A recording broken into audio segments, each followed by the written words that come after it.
നമസ്കാരം. സുഭാഷിതം. ഉത്സാഹസമ്പന്ന ദീർഘസൂത്രം ക്രിയാവിധിജ്ഞം വ്യസനേഷ്വസക്തം ശൂരം കൃതജ്ഞം ദൃഢസൗഹൃദം ച ലക്ഷ്മീ സ്വയം മാർഗതി വാസഹേതോ. ഇതിൻ്റെ അർത്ഥം പറയുന്നത് അത്യുത്സാഹിയും കാര്യങ്ങൾ വേണ്ടപ്പോൾ ചെയ്യുന്നവനും വേണ്ടവിധം പ്രവർത്തിക്കാൻ അറിയുന്നവനും ദുശീലങ്ങളില്ലാത്ത ആളുകൾ, ശൂരൻ, ഉപകാരസ്മരണയുള്ളവനും ദൃഢമായ സുഹൃത് ബന്ധങ്ങളുള്ളവനും ആയവനെ ഐശ്വര്യം സ്വയം തേടിയെത്തുന്നു. ലക്ഷ്മി എന്ന് പറഞ്ഞാൽ ഐശ്വര്യം എന്നുള്ള അർത്ഥമാണ്. അത്യുത്സാഹിയായിരിക്കുന്ന വ്യക്തി വളരെ ഏത് കാര്യങ്ങളും വളരെ സാമർഥ്യത്തോടുകൂടി ഉത്സാഹപരമായി കാര്യങ്ങൾ കൈകാര്യം ചെയ്യാൻ കഴിവുള്ള ഒരാൾ. പിന്നെ കാര്യങ്ങൾ വേണ്ടപ്പോൾ ചെയ്യുന്നവൻ, അത് ശ്രുതം, എന്താണ് വേണ്ടത് ആ സമയത്ത് ചെയ്യാനുള്ള ഒരു വ്യക്തിത്വം, അങ്ങനെയുള്ള ആളുകൾ.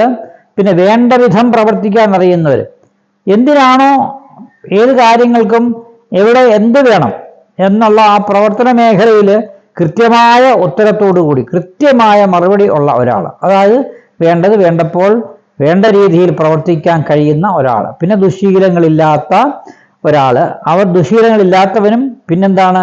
ശൂരൻ.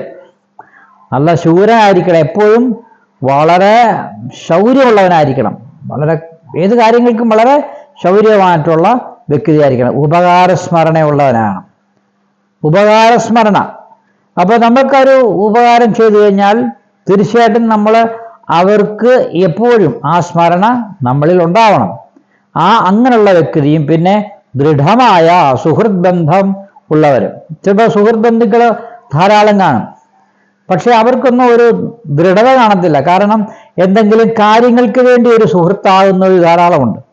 അവരുടെ കാര്യപ്രാപ്തിക്ക് വേണ്ടി കാര്യസാധ്യം നടപ്പിലാക്കാൻ വേണ്ടി മാത്രം സുഹൃത്തുക്കളാകുന്ന ധാരാളം ആളുകളെ നമുക്കറിയാം. ഇതങ്ങനെയുള്ളതല്ല പറഞ്ഞേ, ദൃഢമായ ഏത് നിമിഷത്തും, അതായത് ദുഃഖത്തിലും സുഖത്തിലും ഒരുപോലെ നമ്മളെ സഹായിക്കുന്ന, നമ്മളുടെ കാര്യങ്ങൾ കേൾക്കാൻ മനസ്സുള്ള, നമ്മൾ കാര്യങ്ങൾ പറയുമ്പോൾ അത് ശ്രദ്ധിച്ച് കേൾക്കാൻ മനസ്സുള്ള ഒരു സുഹൃത്ത്, അതാണ് ദൃഢമായ സുഹൃത്ത് ഉള്ള ഇത്രയും ആളുകൾ ആരാണോ അവർക്കൊക്കെ ഐശ്വര്യം തനിയെ അവരിലേക്ക് വന്നു ചേരി വന്നവരുടെ സുഭാഷിതത്തിലൂടെ നമുക്ക് മനസ്സിലാക്കാൻ സാധിക്കും. നമസ്തേ.